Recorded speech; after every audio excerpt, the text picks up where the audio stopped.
우리 서로 한번 인사하도록 하겠습니다. 담대한 그리스도인이 됩시다. 우리 한 번 더 인사합시다. 어려울수록 더 담대한 그리스도인이 됩시다. 어려울수록 더 담대한 그리스도인이 됩시다. 먼저는 이렇게 남전도의 헌신 예배 또 강사로 세워주신 우리 또 당회와 또 교회, 남전도회 그리고 하나님께 감사의 말씀을 드립니다. 이 시간 담대한 그리스도인이란 제목으로 말씀의 은혜를 나눌 때 또 하나님이 주시는 진리와 은혜의 기쁨이 또 이 헌신 예배를 주관하시는 전도회뿐만 아니라 이곳에 모인 모든 성도님들 위해 가득하기를 바랍니다. 이런 말이 있습니다. 어려울수록 담대심소하라. 담력은 크게 가지되 마음은 작고 세심한 주의를 기울여야 한다라는 뜻인데요. 겉으로는 담대하게 두려움 없이 행동하되 마음은 신중하고 주의를 기울여야 이 어려움을 이겨낼 수 있다라는 말입니다. 세상을 살다 보면 참 이제는 담대함을 요구하는 일들이 많아지는 것 같습니다.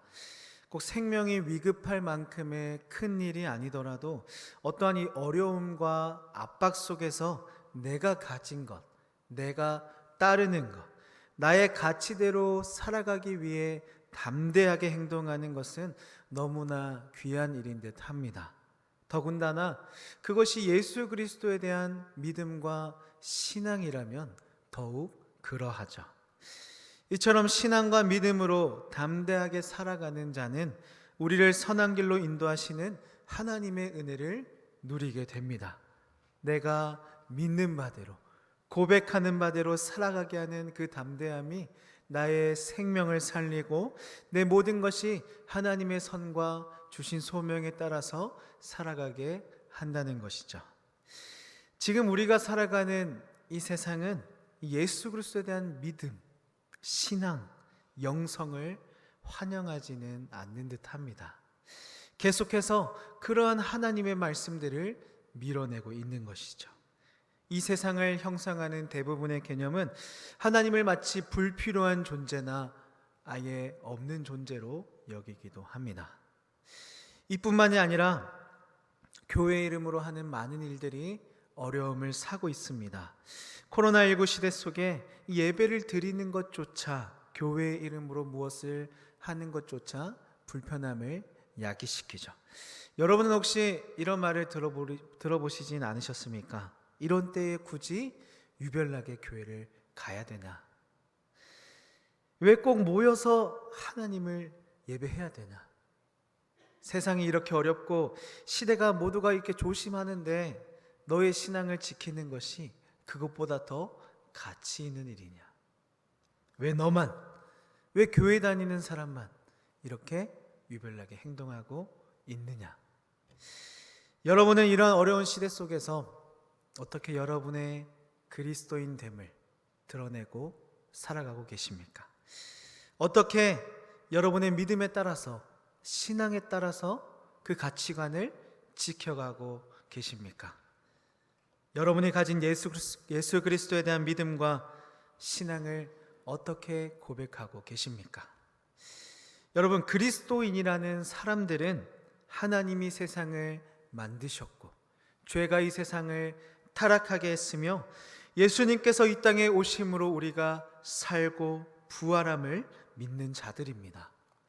더 나아가서 실제로 그러한 고백처럼 내가 살아가는 것이 필요한데요, 그러한 삶은 더 많은 결심과 더 많은 담대함을 필요로 합니다. 하지만 여러분, 이러한 담대함은 스스로 용기를 낸다고 생겨나는 것이 아닙니다. 구원자의 영광을 위해 살아가도록 힘주시는 성령 하나님의 도우심과 예수님을 향한 믿음으로 이어지는 하나님의 은혜가 우리에게 주어질 때 그것이 가능한 것이죠. 그렇기 때문에 우리는 이렇게 모여서 예배를 드립니다. 그렇기 때문에 우리는 예수님을 내 삶의 최우선으로 놓고 살아갑니다.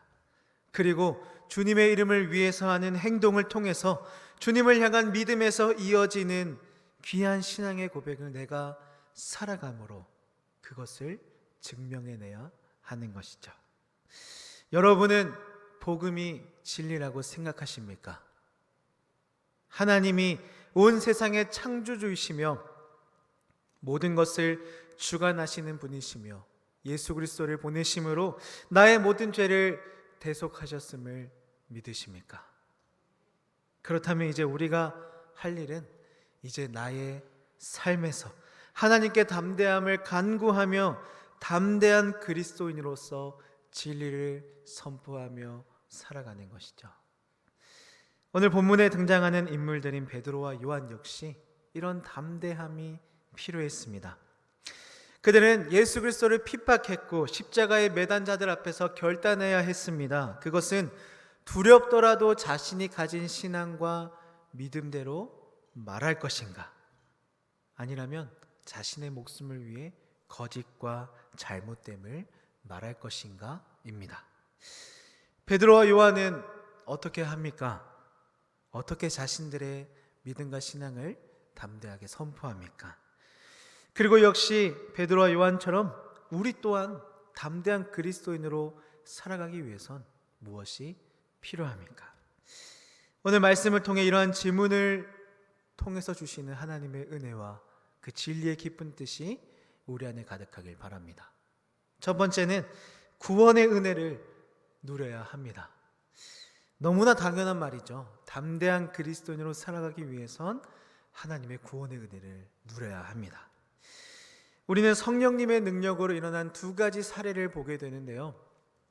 이것은 본문의 앞부분에 등장하는 나면서부터 걸을 수 없던 자를 일으킨 사건과 이 일로 인해 유대교 지도자들에게 예수님에 관해 이 증거한 일이 그 두 가지입니다. 베드로는 성령님의 임재와 능력을 신뢰함으로써 이 못 걷는 자에게 은보다 금보다 귀한 회복이라는 선물을 주었습니다. 자신의 이름이 아니라 나사렛 예수 그리스도의 이름으로 병을 고쳐주는데요, 그가 고침받고 치유를 얻게 된 것은 나를 드러내기 위함이 아니라 다른 사람들로 하여금 예수님에 대해서 알게 하기 위함이죠. 사람들이 못 걷는 자를 날마다 이 미문이라는 성문에 두었다고 합니다. 그러니 아마 베드로와 요한은 이 사람의 존재를 알고 있었겠죠.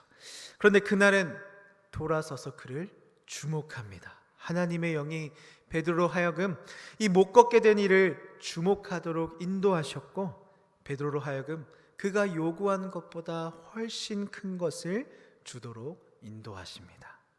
베드로가 그에게 일어나 걸으라고 말하자 그에게 손을 내밀어 일어서도록 도와주자 그가 손을 잡고 일어서게 되고 걷기도 하고 뛰기도 하면서 자신을 회복시킨 하나님을 찬양합니다.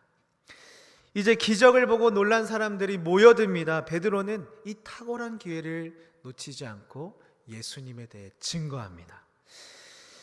예수님은 십자가에 못 박혔다가 부활하신 메시아이시며 바로 그분의 이름으로 이 나면서 못 걷게 된 이가 고침을 받았다라고 설교하죠. 그러나 이 일로 구속된 베드로와 요한은 유대교 지도자들 앞에서 이 일을 해명해야 했습니다. 이때 베드로에게는 아마 그 전에 있었던 아주 어려운 일이 생각났을 것입니다. 그것은 바로 이전에 예수님을 부인했던 자신의 모습이죠.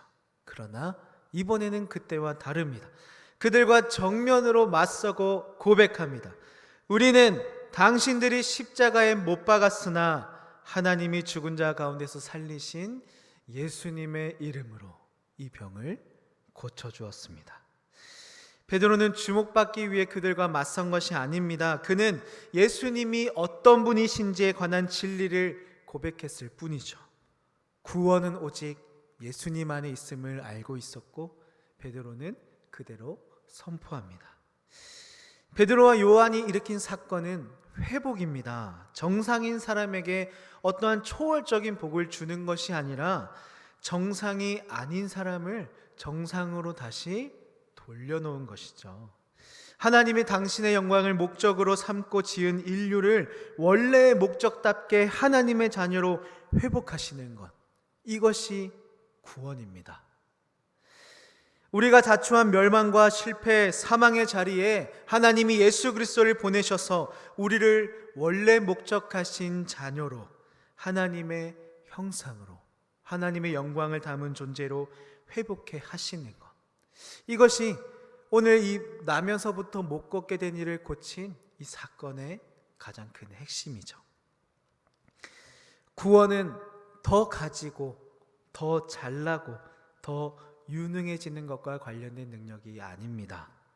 하나님이 창조하시면서 원래 품으셨던 의도와 목적에 맞는 온전한 인간으로 살게 하는 것, 하나님의 형상과 성품대로 살아가게 하는 것이 바로 구원의 은혜죠.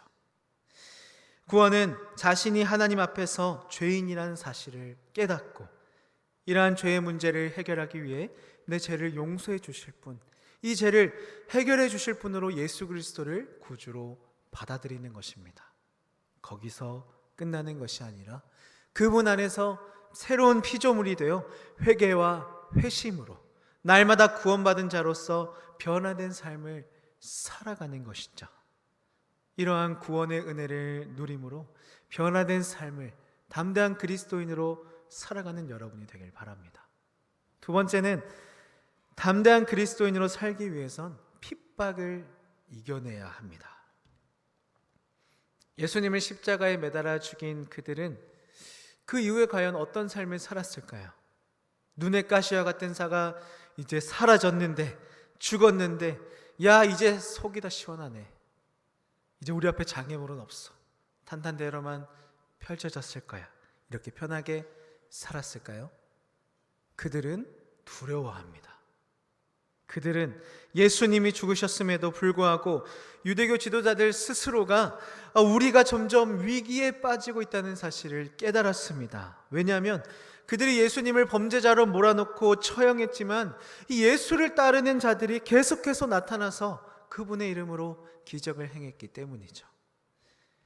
유대교 지도자들은 예수님이 어떤 분이신지 정확하게 알아보지 못한 잘못을 저질렀습니다. 그들 앞에서 행해진 기적을 인정하지 않고 교만했던 것이죠. 하나님이 그렇게 하실 리가 없어, 하나님이 우리를 외면하실 리가 없어. 그들은 교만했습니다. 그들은 이 교만함 때문에 군인들에게 돈을 주어서 제자들이 예수님의 시신을 훔쳐갔다 거짓말을 하도록 하고, 이후에는 예수님의 이름으로 말하지도 말고 가르치지도 말라고 선포합니다. 세상의 핍박은 참 두렵습니다. 저도 여러분도 마찬가지일 것이라고 생각하는데요, 피할 길이 있다면 피하고 싶은 것이 사실입니다. 누가 이 핍박을 기뻐하겠습니까? 나쁜 소식과 좋은 소식이 있는데요, 나쁜 소식은 우리는 이러한 세상의 핍박을 피할 수 없다라는 것이죠. 하지만 세상의 핍박을 이겨낼 수 있다는 것이 가장 좋은 소식입니다. 이렇게 예수님을 의심하고 거부하는 자들의 핍박을 이겨내려면 이 세 가지가 필요한데요, 첫 번째는 예수님께 시선을 고정하는 것입니다. 시선을 고정한다는 것은 그분이 누구이신가, 그분이 어떻게 살아가셨나, 그분의 삶과 죽음과 부활이 우리에게 무엇을 말하며 무엇을 누리게 하는지에 집중하게 하는 것이죠. 그러나 우리는 자주 까먹습니다. 잃어버리죠. 게다가 연약합니다. 더군다나 우리가 살아가는 이 세상은 모든 면에서 신앙에 반대되는 이야기를 우리에게 들려주고 있습니다. 그러니 성경은 하나님의 말씀을 기억해라, 그리고 그것으로 훈계하라는 것이죠. 핍박 중에도 무너지지 않고 도리어 이겨내기 위해서는 예수님의 삶과 죽으심과 부활하심을, 예수님이 어떻게 이 땅에 오셨고 어떻게 사셨고 누굴 위해 죽으셨고 부활하심으로 무엇을 전하시는지를 늘 기억하며 살아야 합니다. 두 번째는 하나님의 백성끼리 귀한 모임을 가져야 합니다. 우리 교회 안에도 이 귀한 모임이 참 많죠.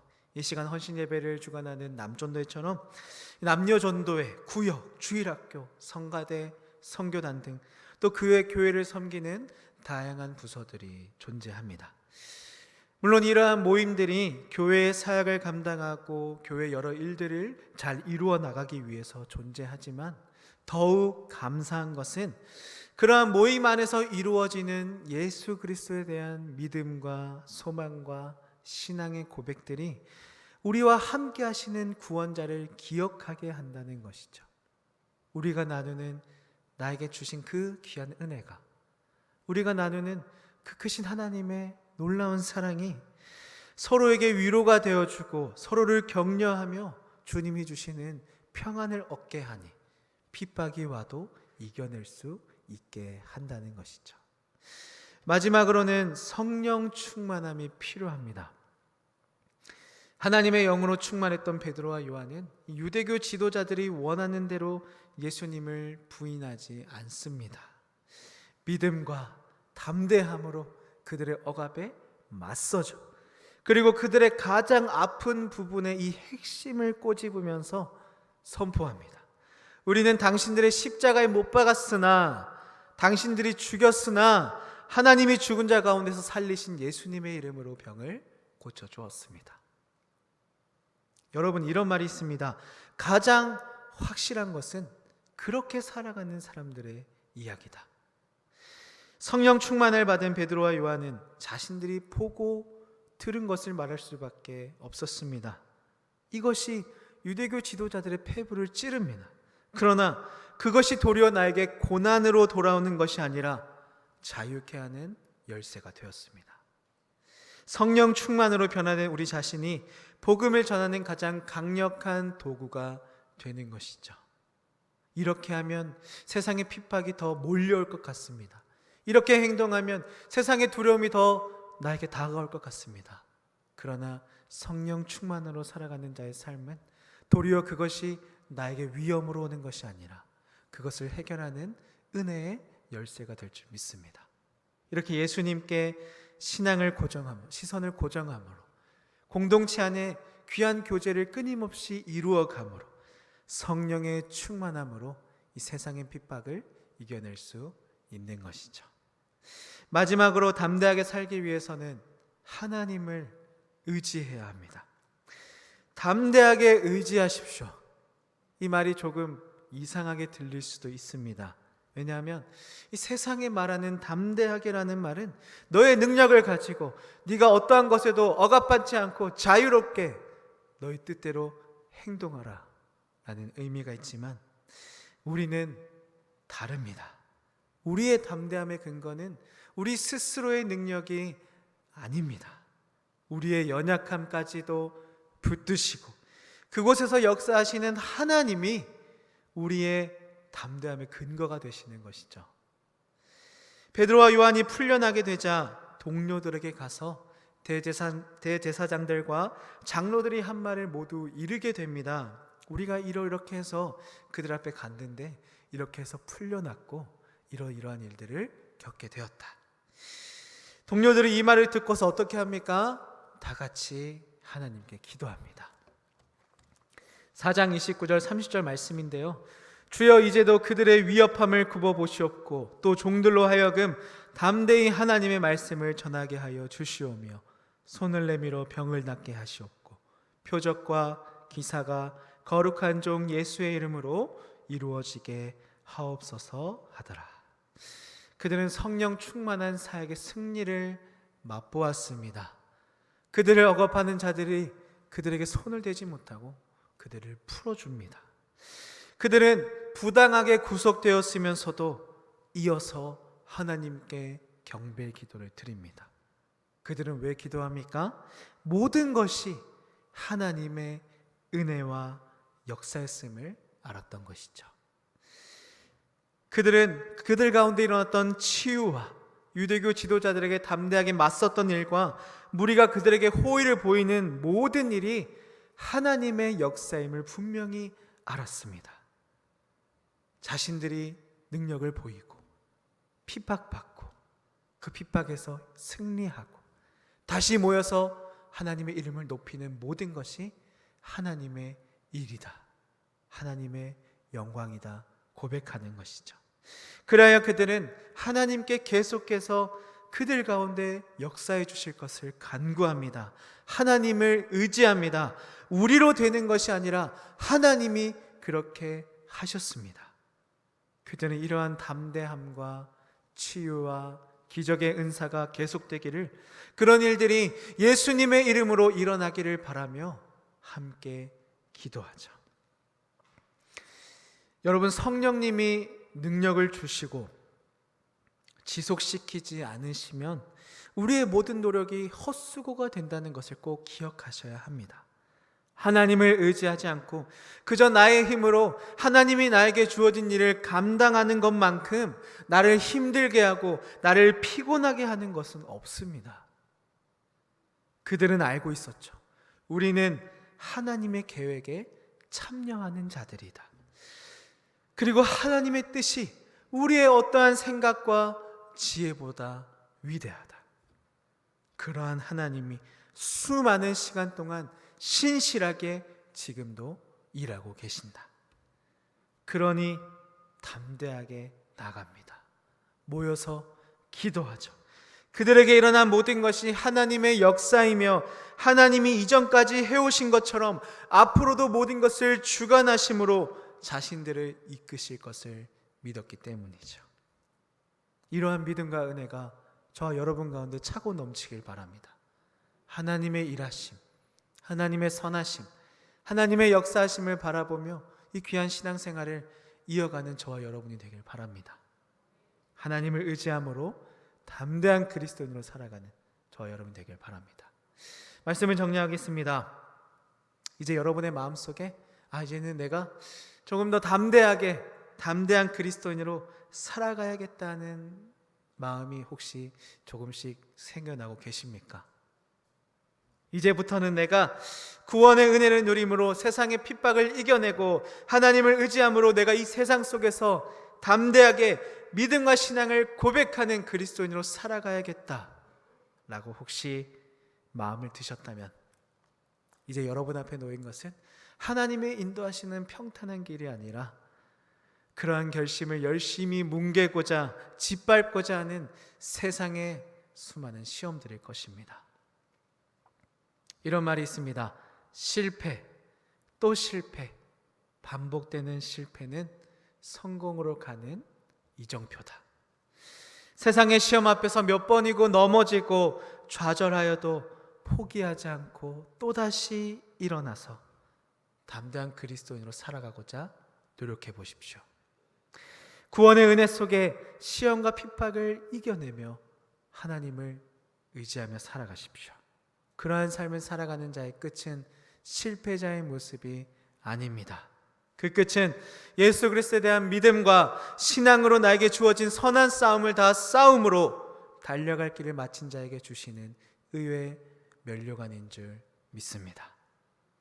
이러한 말씀을 기억하시면서 담대한 그리스도인으로 살아가는 저 여러분이 되길 바랍니다. 기도하겠습니다.